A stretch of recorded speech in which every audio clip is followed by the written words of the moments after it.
ರೆಕ್ಕೆಯ ಕುದುರೆ ಏರಿ ಬೆಳ್ಳಿ ಬೆಳ್ಳಿ ಮೋಡವ ದಾಟಿ ಬರುವ ನಿನ್ನ ಅಪ್ಪಯ್ಯ.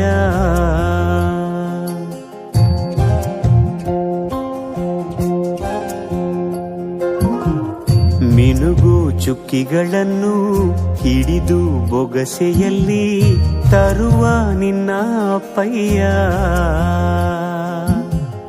ರೆಕ್ಕೆಯ ಕುದುರೆ ಏರಿ ಬೆಳ್ಳಿ ಬೆಳ್ಳಿ ಮೋಡ ದಾಟಿ ಬರುವ ನನ್ನ ಅಪ್ಪಯ್ಯ. ಮುಡಿಯುವೆನು ಮುಡಿಯೊಳಗೆ ಮಿನುಗುವ ತಾರೆ, ನಡೆಯುವೆನು ಅವನ ಜೊತೆ ನೋಡಲಿ ಊರೇ. ಕಂದ ಕಂದ ನೀನೇ ಚಂದ ಅಂತ ಅಂತಾನೆ, ನಿನ್ನ ಕೂಡೆ ಕಣ್ಣ ಮುಚ್ಚಿ ಆಟ ಆಡ್ತಾನೆ. ರೆಕ್ಕೆಯ ಕುದುರೆ